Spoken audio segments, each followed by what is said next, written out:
Hello there, everyone, and welcome back to the Time to Talk About podcast. My name is Noble, and we're so excited that you all are joining us and that we are starting season two. So, for our first episode today, we're starting a new series called Time to Talk About Current Events, where basically we want to pick a few stories that cover current events going on in our country and in our world, and just read them and talk about them, basically. So, we're just going to jump right in, and we hope that you guys really like this and at least find it informative. But yeah, so our first article is from CNN, and it's about some of the education changes happening in Florida currently. Okay, so the headline says Florida Board of Education approves new Black history standards that critics call a big step backwards. And by the way, all of these links will be in the description. So essentially, I'm going to try and summarize it. Basically, Florida's education board has approved new set of standards for Black history education, so in public schools. That is basically cutting out a lot of the truth about slavery and the atrocities of the civil rights movement, the history of racism in this country. And Florida's governor, Ron DeSantis, already has a track record doing this. He already changed the AP standards for African American history. There's a lot of things he's done already, but this is the latest one because he believes that we need to stop woke ideology. Anyway, so the new standards require instruction for middle school students to include how slaves developed skills, which in some instances could be applied for their personal benefit. That is from one of the standards documents. Um, so obviously, a lot of people are very upset about this. A lot of people are outraged because the whole motive behind this is to reduce, basically make slavery seem a lot less than what it was, and especially to make students believe that slavery in some cases had some upsides, even though it wasn't great, which is not true at all. Obviously, I don't think we need to say, but yeah. So Eden, when you first looked at this, what were some of your initial thoughts? I mean, I had a lot of thoughts. Firstly, I think that it's erasure of history, and erasure of history is so detrimental because um, without a good knowledge of history, like you're bound to repeat it. And I think you and I, and probably everyone else listening to this podcast, is well aware of the atrocities, maybe not the full extent, but at least to a partial extent, Right. the atrocities that were committed through the institution of slavery.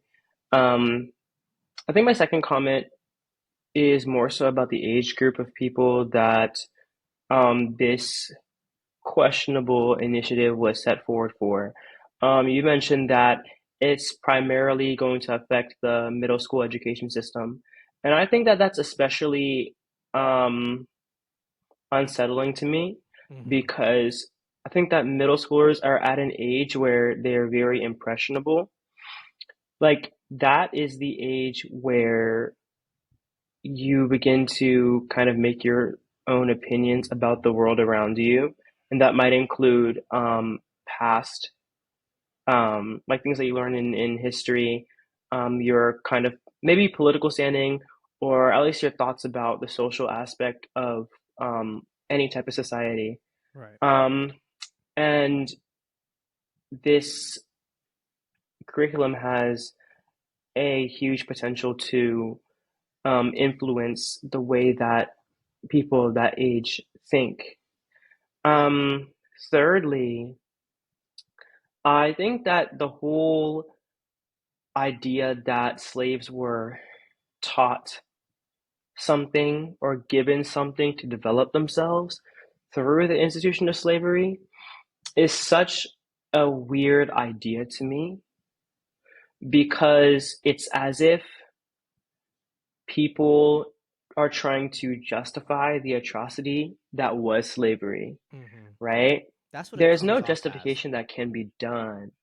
Yeah, that's exactly what it comes off as. Like, there's no justification that can really be done. It's more so, I mean, even if that was the case, which Okay.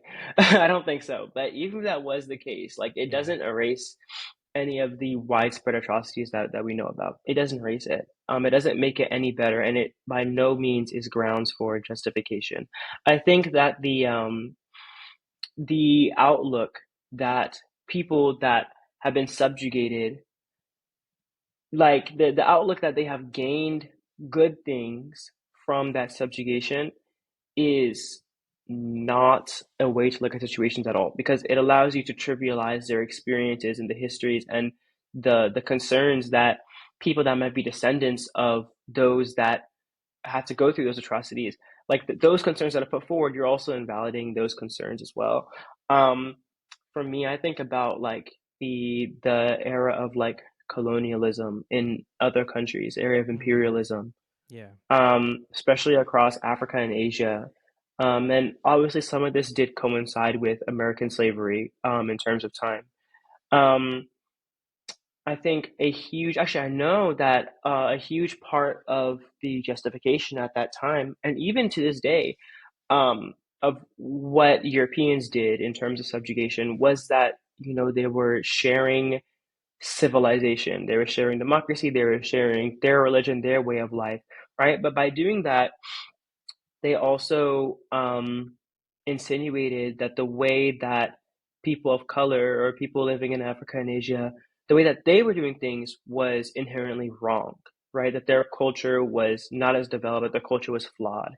And the same thing has happened for enslaved people and descendants of enslaved people. And the same thing is happening right now, right? So I think what Florida is doing is really a step towards making certain people's culture and certain people's cultural memory more and more white and slash or Western, instead of preserving the cultural diversity that we have, which is very, very, very dangerous because it trains people, especially at that age, to look at different cultures and different ways of living as flawed or wrong, which is not the case, right? We know Absolutely. that Yeah. so many great things have come out of cultural diversity, right? Without cultural diversity, we probably wouldn't have This math, we probably country. wouldn't have science, we wouldn't have, yeah, we probably wouldn't have this country, we wouldn't have so many displays of art as well. So, um, it's very, very, very strange. But I think that it goes deeper than that. Like, it's not just like an invalidation of culture, it's also like an invalidation of lives. I think that, especially here in America, people see black bodies as being very, very disposable, and this is really just an extension of that. So yeah, for me, it's really troubling. I don't think that it's the right way to go at all, but unfortunately, it is happening. So Yeah. Yeah, I 100% agree with everything you said. Like, it is blatant cultural and historical erasure. And I feel like all that we can do as Americans around the country is just to condemn it and stand up and say, hey, this is not right. Because it's like you said, I love that you said that, if we don't study and remember history, we will forget it. And if you forget it, we are bound to repeat it. I wanted to point out to in the article, it does say that obviously they've been making changes to high school curriculums as well. It says that, I'll read this quote: when high school students learn about events such as the 1920 Okeechee massacre, the new rules that require instruction include acts of violence perpetrated against and by African Americans. This massacre is considered the deadliest Election Day violence in U.S. history, and according to several histories of the incident, it started when Moses Norman, a prominent black landowner in the Okeechee, I don't know if I'm even saying that right, Florida community, attempted to cast his ballot and was turned away by white poll workers. They're even in that one piece of history that they're trying to do away with or change, there's so much to unpack there. Because first off, they want to highlight the fact that black people were being violent, even though black people were the ones who were being attacked, right? And most likely they were only trying to fight back. So instead of focusing on the issue, which was voting rights and voting access, they want to turn the attention to what the victims are doing to defend themselves. And then voting rights in general, we know is already to this day being challenged and is under attack. So to kind of, simplify or maybe even say whitewash this like historical event when it is based on something that is still taking place today is really blatant, frankly. and honestly very scary. Obviously, this is just Florida, so every state is going to do different things, but I'm sure we'll see a lot of states follow suit, which is terrifying at least. Um, I don't know. Do you see anything else that jumped out, at you in the article, or any other thoughts? I mean, I feel like I have just a few more thoughts. Yeah, go ahead. Um, I think that people might not think that certain people might not believe that this is really even that deep. Like they're just I mean, I feel like there's always a risk of people not understanding the depth of a given situation, but it really does have implications past people being uneducated in the context of school, right? Because those that in education or that ignorance is going to outline the way that they interact with other people, right? Some pieces of history that I feel like have been effectively erased from education and history, especially when it comes to African Americans, or construed to the extent that they are very, very untrue and they feed people certain lies, um, include like the Tulsa Race Massacre and That's a big one. events of that nature. Yeah. And I mean, some of those events have been successfully, but unfortunately, rebranded as um, race riots, which I think is very weird because people are looking at retaliation in a way that makes a lot of sense as something that is demonizing, right? Okay, they don't look at it in a way that is demonizing. They look at it in a way that demonizes other people, and I think this Yeah. happens on a very large scale, Right. right? Um, I just want to point out that in situations like the Tulsa Race Massacre, because several of these happened in U.S. history, the premise was really that African Americans had a whole bunch of um, they had built, lives, businesses, well-being for themselves, right? And other people that oftentimes happen to be white didn't like that, and so they basically came and destroyed it all. That is what it was. And it ended up in a lot of people dying because that is what the people were doing. The white people were killing the black people in these societies because they didn't like the fact that black people were building something for themselves. They wanted to keep black people down. Um, and Right. I'm bringing all this up because I think that it has an effect even until now. If you look at a lot of the big stereotypes for black people as a whole, Yeah. right?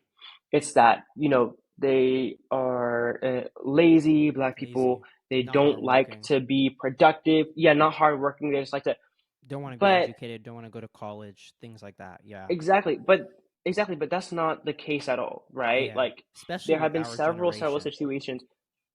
Yeah, you know what I mean? Like there have Hmm. been several situations in which black people have literally made business and, Yeah.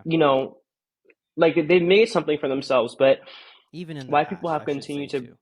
yeah, Not yeah, just like now. some white people that didn't like it, kept bringing it down over and over and over and over again. And because things like that have been erased from a lot of history books, especially in terms of standard curricula, sorry, like people don't get to know about this. And these stereotypes continue to fester and to grow. And that's very detrimental because it's people that hold these stereotypes so close to their heart that literally commit hate crimes. Like I'm not even gonna mince my words. Like people hold stereotypes so close to their heart and they allow them to guide their actions such that they commit hate crimes. Right? That is obviously not the only reason that people commit hate crimes, but it is a huge part.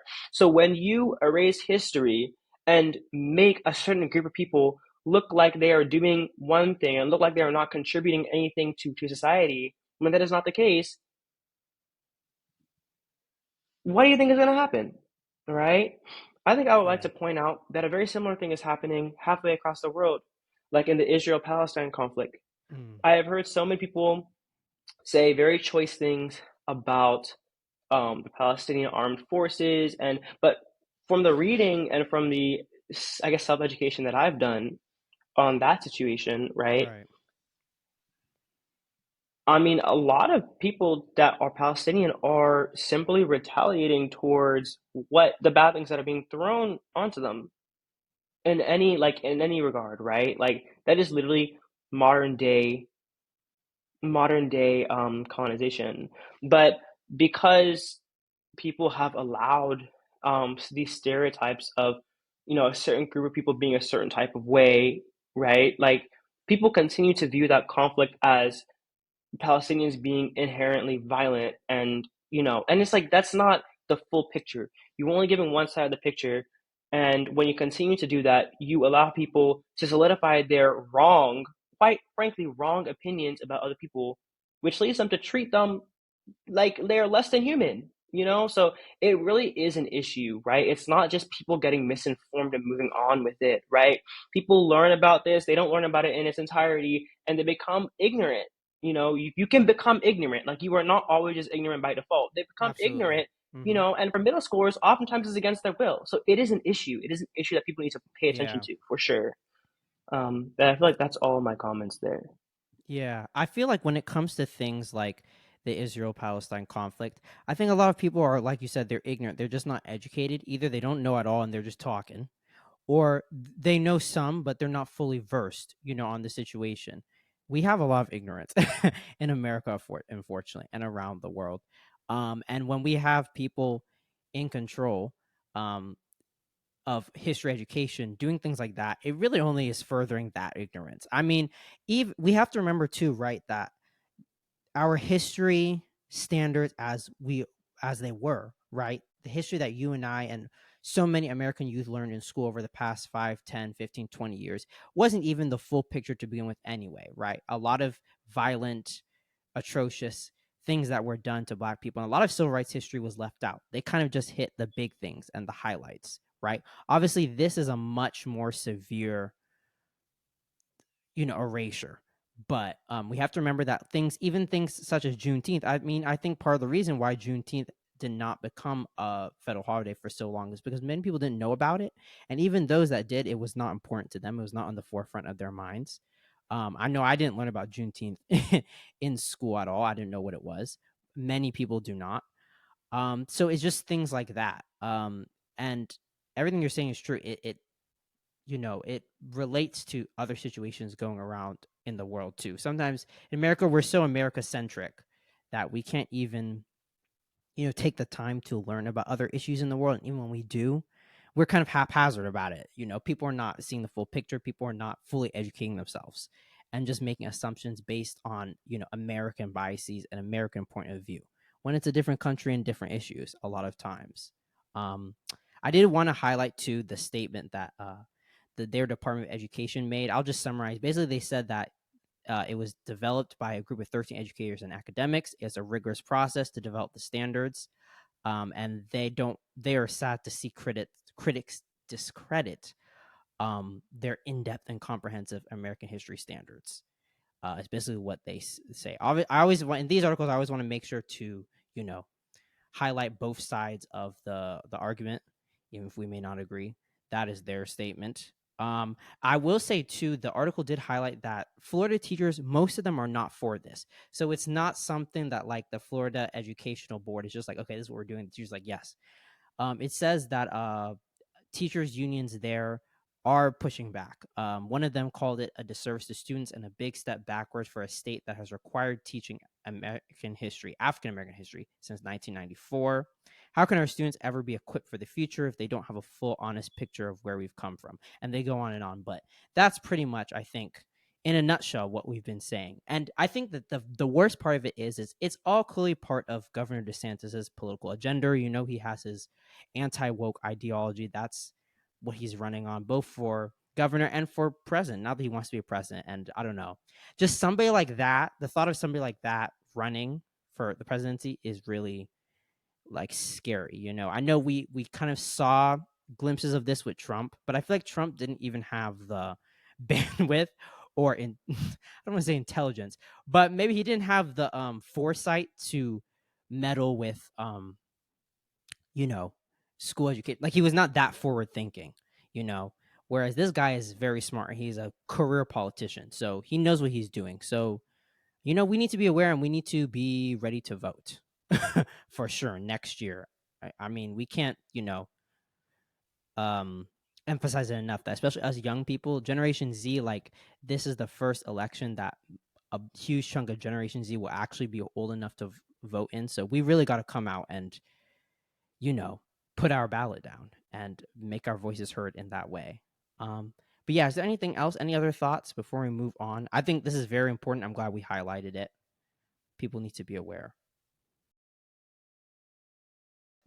Yeah, I mean, I think that's all I have, but yeah, people definitely need to be aware of that.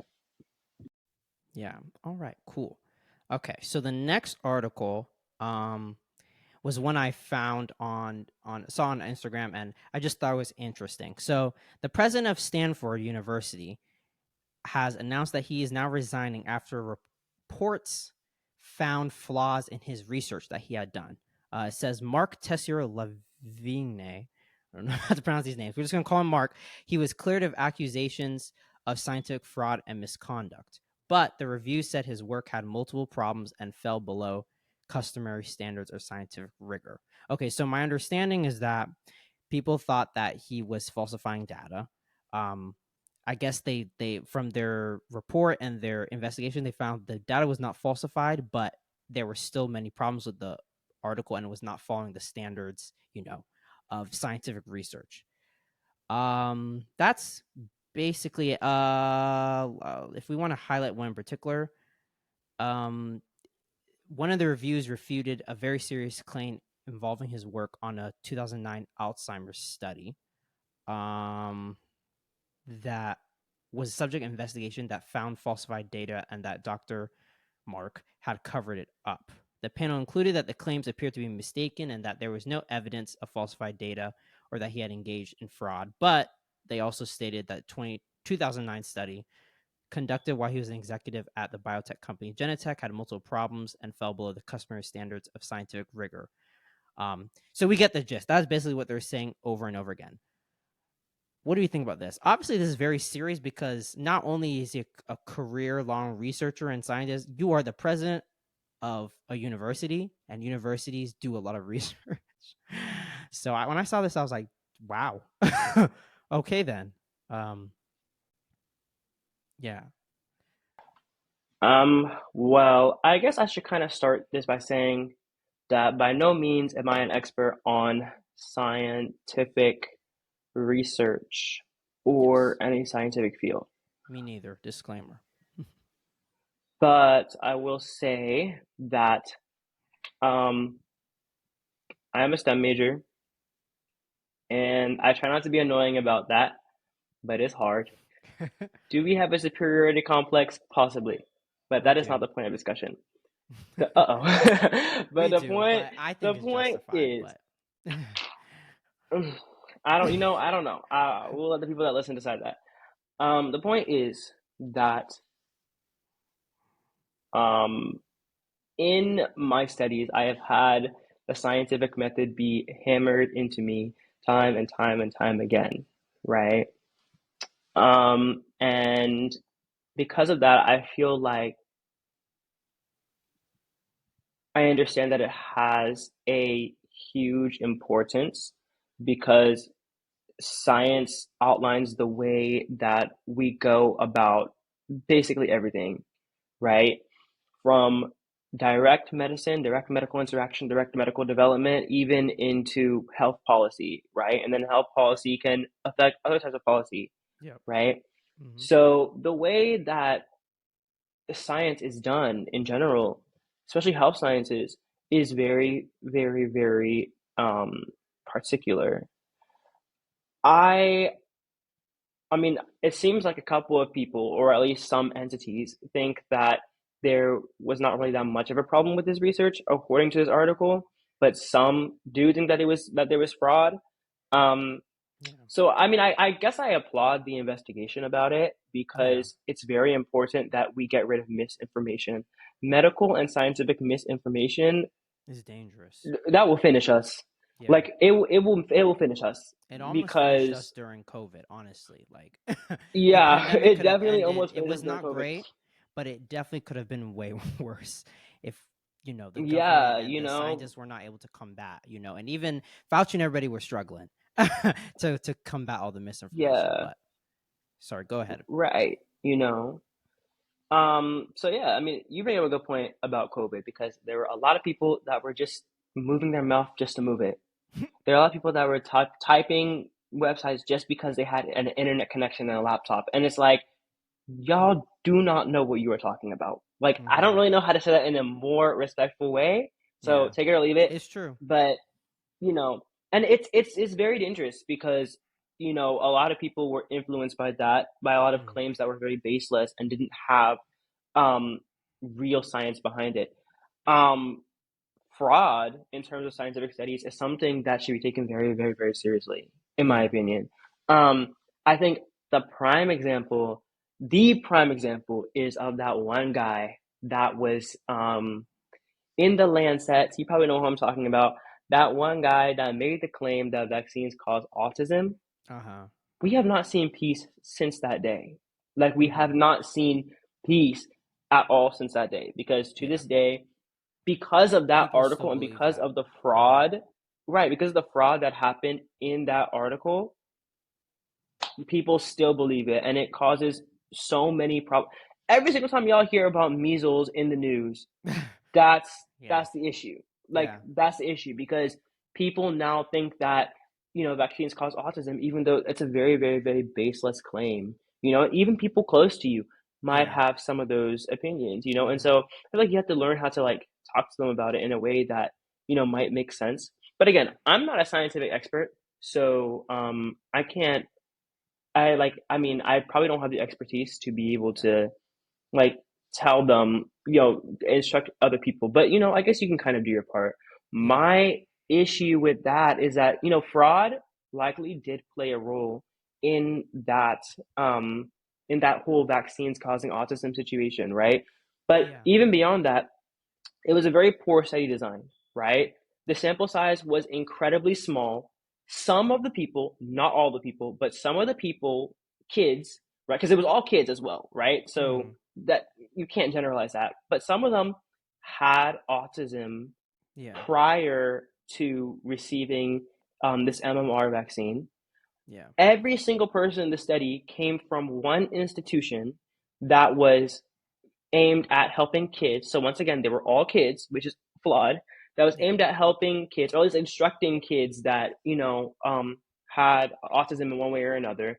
And also, I'm not sure if it was the researcher themselves or if it was someone on the team, but apparently someone on that team, very well might have been that researcher himself, was paid off by a lawyer that was supposed to like prove a case in the law of court that a pharmaceutical company had caused autism. So he Oh, I paid a didn't know that. researcher to get data for him. Yeah. So Mm. it was a very, very, very poorly designed Yes. study. And he did And to be you clear, know, if people are not familiar with it, he did falsify data too. It wasn't just like bad design. Like there was actual false data. Like, he changed the number so it looked like there was correlation. He changed the number so it looked like there were higher rates of certain things. So, and he did get his license revoked as a result too. It's not like he wasn't dealt with, and it's not like, the medical governance did not move quickly, but it's like it doesn't matter how fast you move when it comes to that type of information, misinformation. Sorry, the damage is done. Frankly, yeah, I mean, you're right. Like, I feel like you said basically everything else I have to say. yeah, Except that, like, I think that people don't realize um, how long of a process the scientific method actually is in any type of study, and it's also very, very continuous. Like, you don't prove anything in science. That doesn't happen. Nothing is proven in science. There is only evidence for and evidence against things, right? So we might say scientifically proven, which, like, there is a huge amount of evidence for, and that is significant, right? But, being able to put an end to a given study, right, or a given theory is not really something that happens in science. And some people might take that to mean like, oh, that means we don't know anything. But in my opinion, I feel like it means we know a lot, right? It means we know what looks like, or at least works in some ways, and we know Right. what we need to work on, right? And Mm-hmm. it's continuous. So we learn more and more and more and more and more.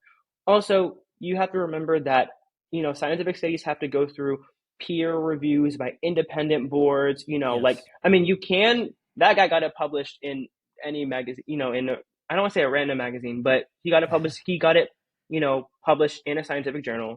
So maybe there's question there. But before science is really put on the table, like a huge part of it, especially what's going to affect people through medication or something like that, it does go through a lot of people. So if people feel like, oh, like the board is like doing too much by looking at his work and asking about, fraud and stuff, no, that's the way that the scientific method works. And without it, it would probably hurt people, especially because he worked for a biotech company. So the products that his research backed might have come into contact with actual people, So I don't know. That's just my opinion. I think that science is a good thing and we need to understand that. Yeah, the standards of medical and scientific research, they have to be upheld regardless. And it doesn't matter who you are. This man's probably very rich, being the president of Stanford is an Ivy, right? If not, it's Mm-mm. one of the No, it's like universities at that the we same think level, but of it's not an as Ivy. Ivy. Yeah. So Mm-hmm. just because you're the president of Yeah. Stanford doesn't mean that, those standards don't apply to you. I mean, I will give him respect for, voluntarily stepping down, not being forced. Well, maybe he was forced behind the scenes, but on paper, he voluntarily steps down. It says that he did say that he's sure that people will continue to discuss the report and the conclusions for the time being and investigate. So he doesn't want people to debate about his ability to continue to lead a university. So that's why he's stepping aside. So the end of next month, he will step down, but he will continue to serve as a tenured professor of biology at the school, which is interesting. I mean, it says he is a neuroscientist. He's published more than 220 papers, primarily on the cause and treatment of degenerative brain diseases. So he's a very smart guy, but you know, doesn't mean that the laws and the regulations and the standards don't apply to you. And then this is funny to me. They have appointed a professor of European studies to take over interim, which is funny to me. It's like they were just like, let's just stay away from all the scientific people because the optics of it, we're just gonna go get somebody from humanities and call it a day. But yeah, that is pretty much that one. I think this is a reminder to us too that any research we read online, assuming you're not reading it straight from the medical or scientific journal, you're reading any article, even like a CNN or the Times, that is a reputable source, right? We should fact check, right? If you're reading from one reputable source, like the New York Times, look that thing up and get another reputable source just to compare to make sure the information is correct. If it's not a, respected news organization, reputable source, look for that same information from other ones or the actual journals. We do need to get into the habit. I think as humanity, we're just used to taking what we read and running with it. We click the first two Google results and call it a day. So this is a reminder that whatever we read, we do need to actually, if we're gonna actually believe it, we do need to actually fact check. Sometimes those sites like the Yahoo Newses and the types that may also still be reputable, but they like the grabby headlines that's like, this new study says that if you eat this, you'll lose a lot of weight, stuff like that, right? Sometimes they're not, it's not even that they're lying, is that they're taking a few nuggets from a study and then drawing a conclusion. And sometimes that's not the thing. So it's so easy to grab the headline and run with it. So I think this is just a reminder that we gotta not be anxious, but be aware when it comes to medical information and be in the habit of at least checking for another source to make sure that information, is verifiable. I think we'll leave that one for now. So the last article we have um, is about the actors' strike and the ongoing writers' strike. So I'm sure many people have heard about this. According to the New York Times article here, this is Hollywood's first industry-wide shutdown in more than 60 years.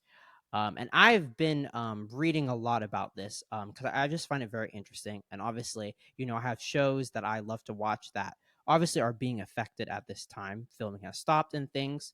So I think it's important that we take time to discuss this so we can understand what they're fighting for, how we can even support, understand what the point of this is and hope for a better outcome.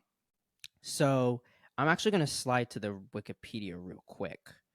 Oh, I don't have it here. Oh, okay. I will say I read on the Wikipedia site, but I will open it up in a sec.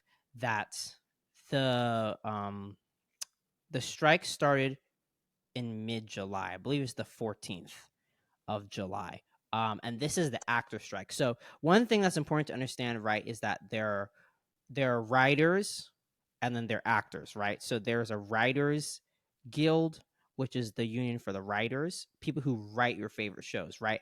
Actors most of the time are just doing what has been written, right? Producers too are executing what's written, although a lot of producers are involved in the writing. So writers don't get paid. I know a lot of times, which is why I want to talk about this. A lot of times when we think of actors, we think of celebrity actors, the ones that are very well known, that are making a lot of money, right? The Zendayas, the why can't I think of any other actor? The Margot Robbies, right? The Jennifer Aniston's. We think of them, the A-listers that are rich, obviously, and actors just doesn't include that, right? And then writers, on the other hand, most writers are not celebrities; they're just everyday people, and so they're not making that much money to begin with. Um, Let me open up the Wikipedia too while we're here. Yes, okay. So it started July 14th. Um, the writers or the actors union is called SAG-AFTRA. And then the writers one is called Writers Guild of America, WGA. So WGA started in March, right? Basically, they're protesting for better wages first and foremost, especially when it comes to residuals. So, and you can interrupt me at any time if you want to jump in and say something, because I just kind of want to lay out like a general overview of what's happening.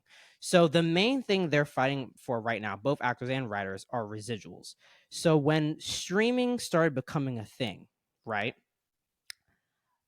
They writers and actors, they actually had like a, I don't know if it was a full-on strike, but they had basically they had a sort of protest slash set on discussion with these executives and such, because streaming changes the way we watch TV shows, right? Traditionally, when all TV was on cable, residuals are basically the payments that everyone involved in a TV show gets when the show is aired, reran, goes to another network and it's rerun. So for the lifetime of the show, it's extra payments people get on top of their initial payment, right? Because writers and also crew, people who hold the cameras, the mics, all those people are also part of the writers union. They also don't get paid very much, so they're also striking.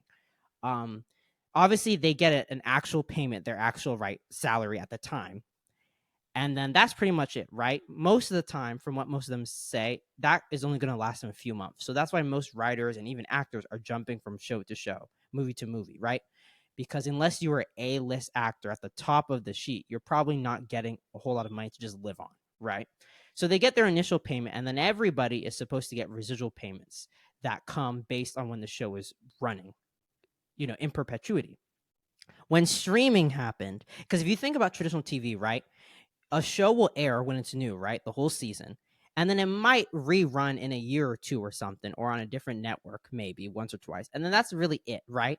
And if once a show is not no longer airing on TV, you can't really find it anywhere, right? Sometimes you can find it on YouTube, but it's not going to be full quality. People aren't going to watch it like they watch a traditional TV show, most likely, right? So the residuals and stuff were a little more fair back then because everything was in control, right? All the TV shows were in one place. So people were just getting residuals. It was a simpler model. When streaming started, streaming introduces the concept of people watching whatever they want when they want, right? So these shows now and movies are not just going to be watched for maybe 1, 2, 5, 10 more years and then boom, no longer available. Now they're watched for as long as the streamer decides to put it on there, right? So at the time, writers and actors negotiated a deal that would be a new residuals module for streaming so that they would be able to still get residuals in a way, even though, with streaming, people are watching on demand. So it totally changes the model. Now they are saying, and they're fighting because that model they feel does not, it's not good in to keep it simple, right? They don't feel like, first off, it's not enough money to sustain them. A lot of actors have come out and writers have come out and actually shared their recent residuals checks, and it'll be like $1 here, $5 here. Like, it's not really stuff you can live on, right? And with a lot of the changes that have been happening in streaming as of late, they just feel that they deserve more, and they do, because they should be able to live comfortably, right? And many of them not. A lot of writers, especially in crew, are struggling to pay their rent, to get groceries, simple stuff. Like, these are not people who are balling, right? And obviously, you may see famous actors joining the strikes, but most of them are just there to support. They may not financially be struggling, but they're there to support because that's the point of a union. But essentially, that is the background on a very, like, to break it down very simply. So let me go back to the article here. To hit some of the main points. Obviously, pay is a big thing. Streaming has gotten more popular, especially during the pandemic. Another thing, a lot of screenwriters and actors are demanding health insurance. So obviously, we know a lot of jobs in this day and age, come with health insurance. A lot don't, but at least higher paid jobs normally come with health insurance. Many of them still do not. I guess it depends on the studio and the executives, whoever's in charge. But obviously, healthcare really should be a fundamental human right. And the fact that it isn't in this day and age in America is really something else. But so that's another thing that many of them are fighting for. Many are fighting for fair wages. Many are fighting for healthcare as well, and really for just the residual module to be updated to be, accurate and match what the current stream model is. Yeah, so that's an overview. I've been rambling a bit, so I'll let you chime in with your thoughts. Yeah, I mean, I think like you did a good job of summarizing it. I feel like I'm not the most educated on this topic, so I'm going to refrain from talking too much, but I do have a couple of opinions. I think Mm-hmm. I'm going to start with the last thing you said about the health insurance. Um, for me, health insurance being attached to jobs works for the people that have it, but I don't know. For me, like the way that I look at everything is like two-sided, right? So a presence of one thing is a lack of its opposite, right? So for the people that have health insurance, that's been connected to their jobs, that's good for them, right? Especially if it's a good plan, right? But I'm just thinking about how so many people are like maybe unemployed or don't have health insurance that are connected to jobs. So are you telling me that the fact that they don't work or the fact that they aren't working in a specific sector or the same amount, that means they're not worthy of healthcare? I don't know. I feel like that might be a little bit of a stretch for me to say, but it is like a little bit weird to me. I know that a lot of people have concerns about health insurance in general, being like free and accessible to everyone. But for me personally, my personal opinion is that I think to a certain extent, or to the full extent, it should be a right. Because here in America, you always hear people talking about like we have, the right to life, liberty, property, prosperity, Mm, and everything in between. Well, a right to healthcare is a right to life, right? yeah. Because if you're living and you're not living in good health, what kind of way is that to live? What type of a way is that to live? You know what I Mm, mean? And obviously, there's people. out there that maybe have certain conditions that are, other than that, still having good lives. So I can't speak over all those people, but what I can say is that people die without health insurance. Hmm. It's true. People will not go to the hospital, to the clinic, to urgent care, to anything because they don't have health insurance. So I think that that is something that affects many, many, many more Americans than like just actors and writers. But I think like a lot of people view going into Hollywood in that capacity as like their dream, but maybe they might not understand that, like, at least at first, it's highly unlikely that you'll be like one of the big shots in Hollywood. So you'll probably have to deal with a situation just Yeah. like that, right? You might have to deal with a situation where you don't have health insurance and you thought that that would never be an issue, Yeah. because you made it that far, you know. But that's why they're So striking, that's if my I can say, because that's not acceptable. yeah, Like, you should not have to be at an all. A-lister making loads of money to live comfortably as an actor or writer. You shouldn't. Like, there can be the rich ones and then the ones that just make standard income. But it seems like that don't really exist. It's either you're rich or you're super poor, which is the unfortunate problem right now. Right, you know. So, I mean, for me, if I had a friend or an acquaintance that wanted to go into acting or writing for Hollywood or for any type of show, I would always encourage them because that's something they want to do, right? Hmm. But I would also hope that they are kind of, aware of, Yeah. you know, what's going on in its entirety, but then also maybe this health insurance thing.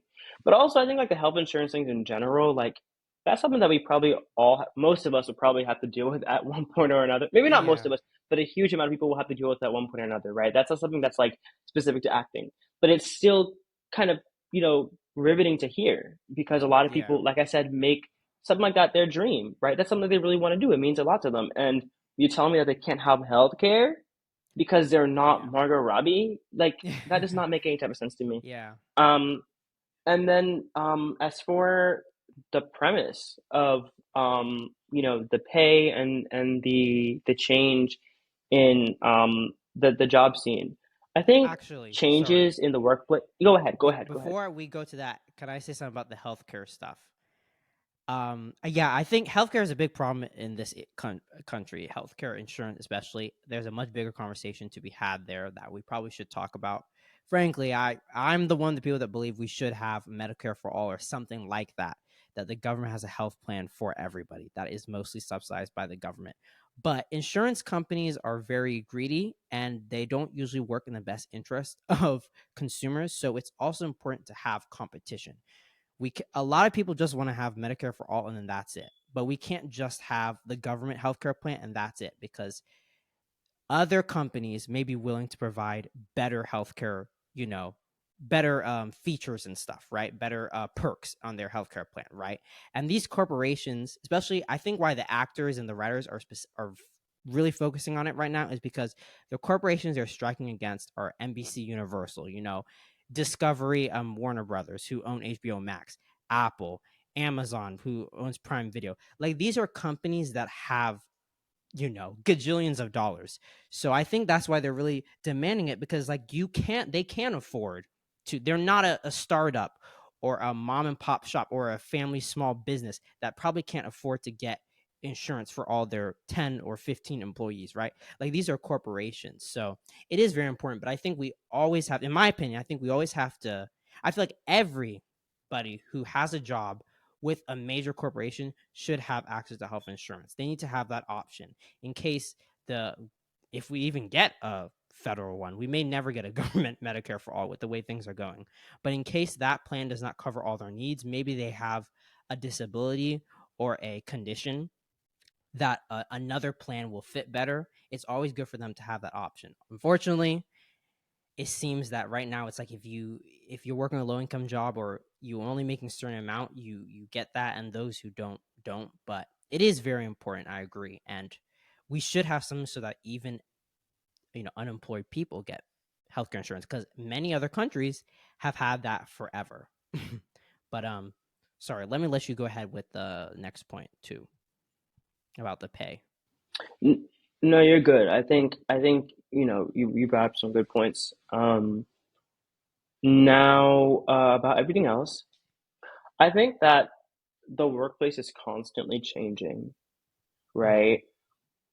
Why do you think that a lot of companies, whether big or small, have to lay off huge amounts of people?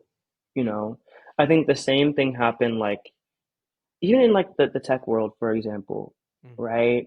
Like at the time of COVID, they hired a whole bunch of new people, and now they're laying off a whole bunch of huge people, a whole huge like a huge number of people. Sorry.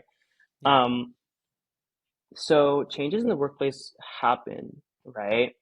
I think the issue is that people that sit comfortably, maybe have a high position, maybe have high pay, they don't think about how those changes are going to affect the people that they supervise, right?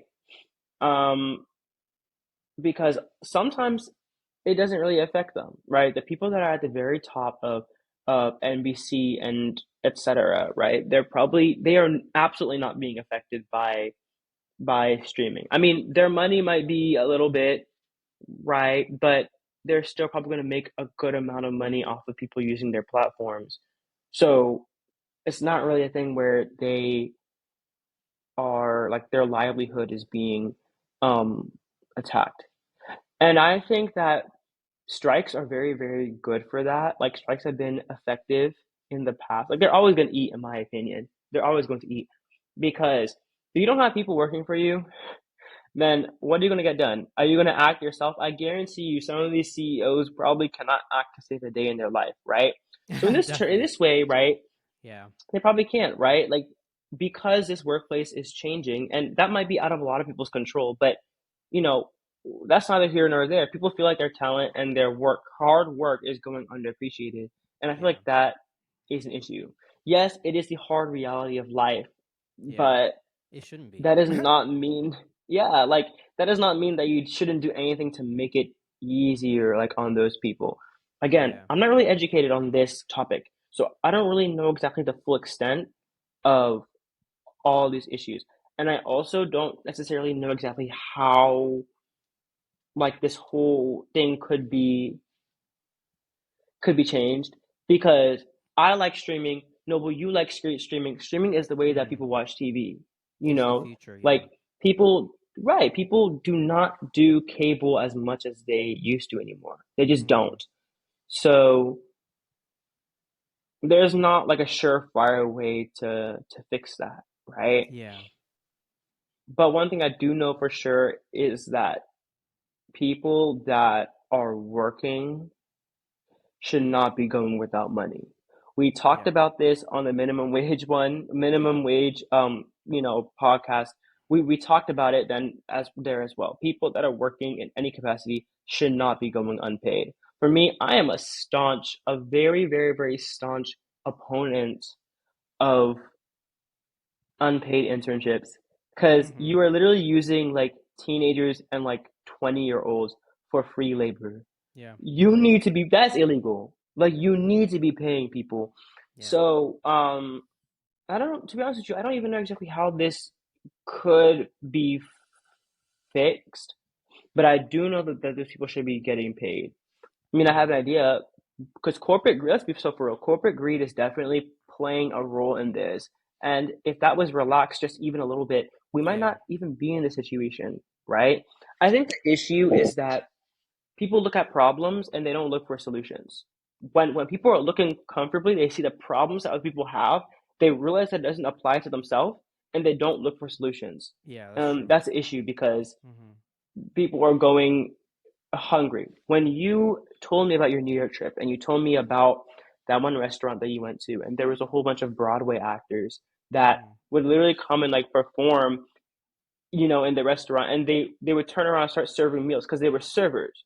They were Yeah. servers because they didn't really have acting opportunities, so they weren't really Yeah. getting money. That's also an issue, right? And that I don't is know. that was the concept. So I went to this diner that was called Stardust Diner, I believe, and that's the concept. So basically, most of the waiters and waitresses are actually people trying to make it on Broadway. A lot of them have gone to school, maybe some of them haven't, but a lot of them have bills to pay, and they're actually trying to get on Broadway, but obviously they need money in the meantime to get by. So they're also being waitresses and waiters. But the idea is you come and enjoy the music and stuff, and then in addition to tips and your food that you pay for, they do ask for money if you're willing to donate to help support them. So it's kind of one of those things that, like, it's nice, it's really cool that we have, but it's sad that we need it. But that is the reality for many people in the Hollywood space. I do want to highlight a few points here real quick in the article.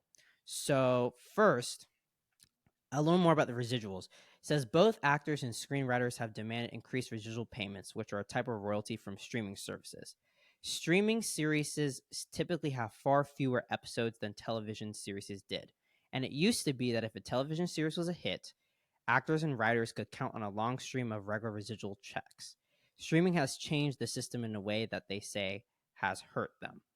Both groups also want aggressive guardrails around the use of artificial intelligence to preserve jobs. So, two things here. So, first, that was one thing I forgot to mention about streaming. Streaming really changes the way we consume content, right? If you go look at streaming shows, especially your favorite ones, most of them on average have anywhere from 7, 8 to maybe max like 20 episodes. Where in the past, when everything was on cable TV, most shows would go on for 20, 25, 30, maybe even 35 episodes, like a bunch of episodes. But because streaming is all about binging, right? And the model where you just throw the content and people come in and come out when they want, right? It's more financially beneficial for these companies to make short seasons and get people hooked. So they keep paying the subscription, and then when they feel like it, come out with another season or maybe cancel it. It's more cost effective for them. But as a result, there's less episodes for people to get residuals from. And because there isn't like a regular, like, okay, this is the season that it's airing, and then this is the season it's um rerunning, because there isn't like a set schedule anymore. People can come and watch shows whenever they want. It makes the residual checks way less and sort of unstable. People can't live on that as they should be able to. So that was one point there. Um, AI is another big thing a lot of people are being vocal about, because obviously we all know about ChatGPT and these generative AI services. These technologies are very smart. So a lot of companies are already, and studios are already playing with the idea of using AI to write TV shows and movies. Obviously, the generative AI is still not there that it's going to come out with something excellent, but these studios are already exploring. And so writers basically want guidelines set so that their jobs are not phased out, and that they can still be utilized as well, which is very important, because AI, it probably will get better, but right now it's not going to create content that is as good. And even companies like OpenAI, who are making Chat GPT and such, these companies, most of them don't really want everything to be taken over by AI. They want us to integrate AI into our lives and find ways we can use it to be helpful. It's not really meant to take over everything. But obviously, a computer writing a show is way cheaper than hiring a team of writers too. So these companies are looking at that, which is another thing too that we should be aware of. Just want to see if I can highlight any other things. I mean, we have to remember too, this will affect all of us in one way or another, at least if you consume media content. Many popular shows have already stopped filming. A lot of TV shows, like late night shows, daytime talk shows, have already stopped, right? Shows like Jimmy Fallon, Stephen Colbert have stopped filming since March. And you have to think it's not just about the Jimmy Fallons and the Kelly Clarksons and the Stephen Colberts of the world, right? They're making money, right? They're the star. They will probably be okay. They'll probably have savings at least, right? But you have to think about also not just the writers, but the crew, the cast, all the people who make a show happen. Those people are living paycheck to paycheck. So right now they're struggling. And what a lot of people feel that these companies are doing right now is that they're just trying to hold on. Basically, no company has agreed to sit down at the table and be like, let's negotiate. All the companies are being like, oh, these people are striking and they're making a big deal and we don't want to hear it, basically. So none of them are open. And what a lot of people feel like right now, what they're doing is that they are just holding on, or they're staying put as long as they can until people start getting evicted, not being able to pay their bills. And obviously we can't let it get to that point, but obviously these corporations have so much money, it's not the end of the world for them if they have a few more months that they don't have writers. A lot of them too are doing what they're called scabbing, which is when they get other writers or other people who are either not part of unions or people who are just willing to like sort of go against the strike and cross the union lines, what they call it, to go and work anyway. So a lot of shows, ABC, I was reading the other day, has already hired some scabbers, basically writers who don't want to help with the strike, essentially, to start writing, which is another thing that's very harmful because it really hurts the power of a strike. So there's a lot going on. A lot of shows have already stopped filming for their upcoming seasons. Disney's CEO came out and basically said that he thinks everything they're asking for is unreasonable, and they're basically, you know, doing Hollywood a disservice by demanding for all these things. So that's the type of people we're dealing with, unfortunately. But yeah, I think people get the idea, but it's something we should definitely stay tuned to, and keep an eye out, because your favorite shows and movies may be affected. And another thing too is that it also stops promotion, right, of certain shows and movies. So even if a movie has already been filmed or a TV show has already been filmed before the strike, um, the actors and the writers who are in the unions are not allowed to promote it in the same way. So if you notice, like for example, Barbie that just came out, if you noticed, most of the promotion has been done by the music label who made the sound, who is in charge of the soundtrack, right? And a little bit by the studios. The actors didn't really go and do a bunch of interviews or anything because of the strikes. So it does affect things. But yeah, this is an issue that we should definitely keep an eye on and be aware of. Even if you don't watch that content, right? It's just a matter of wanting people to have what is fair and to be able to live comfortably, which really is not that much to ask, especially when these people are making multi-million-dollar uh, paychecks a year. But yeah, so actor strike, writer strike, very important. All these issues, we wanted to start this series because we want to remind everyone to, it's important to stay informed, right? Keep up with news and know what's going on in our country, in our world. So that's part of being a good citizen. So um, yeah, it's so important. Eden, any just closing thoughts? This is our last article, so any closing thoughts or final remarks? Um, I mean, I think everything you said is true. It's really important that we are um, up to date on what's going on. I know sometimes looking at the news can be slightly like just saddening because there are a lot of crazy stuff going on around us at this time. So I feel like it's not something that like you need to be going into a bad mental state just to like look at.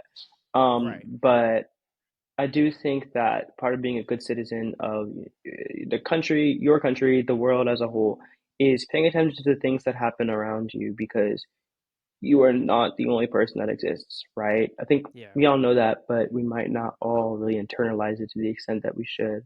Yeah. Um, so I'm Especially in really glad that America. we talk about this. Yeah. Yeah. I think our culture is very individualistic. So people have the attitude of, well, if it doesn't affect me, I don't have to care. But at a basic human level, right, we should at least have that sense of compassion for other people, I would think. But yeah. So that brings us to the end of this episode. I know this was a little more, I feel like it was a little more academic in the way we did it than maybe our episodes last season, but we hope you guys enjoy it and find it informational. Please let us know in the comments, in the little response box that's going to be on Spotify and such. Let us know what you think about this episode and if we should do more like this. And please let us know too if you like seeing us, if you like having video. We're debating on whether do we want to keep it up or not. So please let us know your thoughts on that. Some feedback would be great. All these article links will be in the description, as well as links to all our social media accounts. So please do follow us and stay tuned for more content. We're going to continue dropping once a month. That seems to be the best schedule for us. So please subscribe and stay tuned. But in the meantime, stay safe and stay healthy, and we'll see you on the next one. Thank you so much for listening. Bye for now.